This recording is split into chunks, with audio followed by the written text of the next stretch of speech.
Good morning, guys. My name's Ewan. I'm just going to be taking you through how to use Discord very quickly today. Now, this is going to be very simple because it's really not going to be very different to other messaging platforms that you use. It's going to be very, very self-explanatory, and it's going to make things a hell of a lot easier for when you're actually talking to people and trying to organize things. Now, the reason I say that is because obviously if you're in a WhatsApp group, you only have the option of looking at the same conversation that everybody else in that particular group is having. Discord solves that problem really well.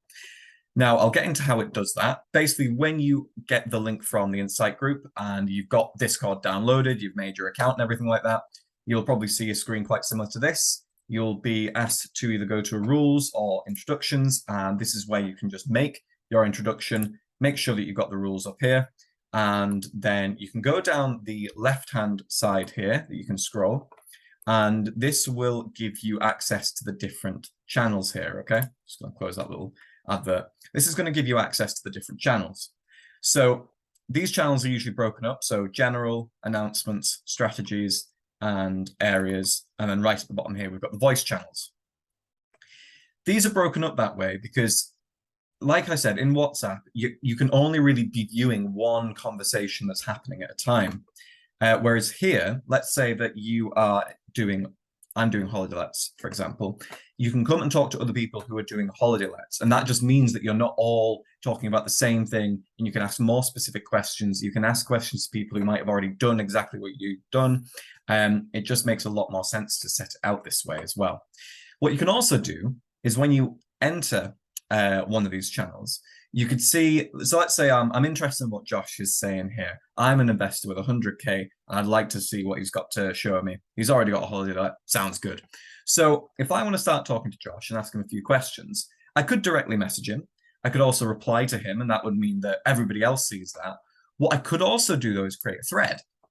Now, if I create a thread, this basically brings in this extra window on the right-hand side. Other people who are interested in the conversation that we're having in there, they can join and leave whenever they like.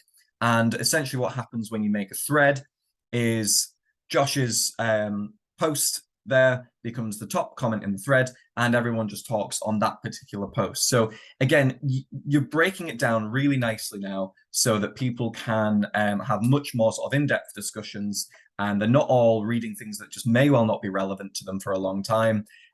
Because, you know, let's say that you are doing HMOs and everyone in the WhatsApp has been talking about holiday lets for the last week. Well, there was no point in you being in there for the last week, really. So it really works for you to be able to talk to other people who are doing your strategy. It also means that you can arrange meetups as well. So if we go into the areas bit here, you'll be able to arrange meetups. So I'll very quickly close this bit on the thread here. So you can go and arrange meetups if there are other people in your area, as you've got here.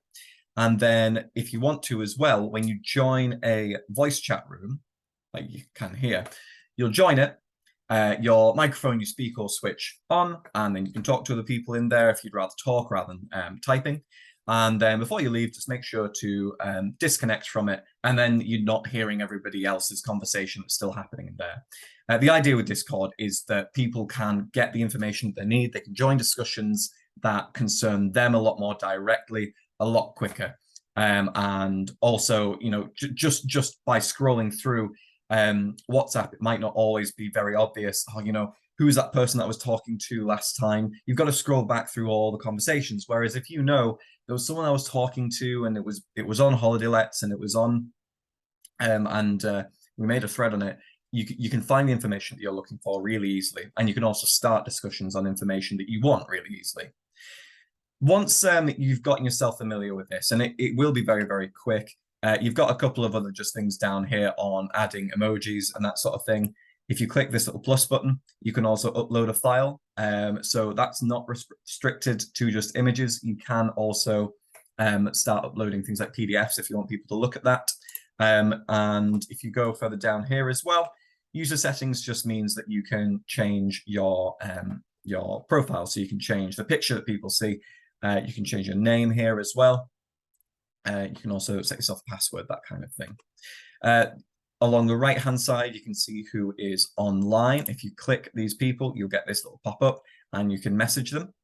And that's pretty much it, honestly. You can turn your notifications for Discord on and off up here, and you can just, just whether you, and you can also have a look at what are called pinned messages.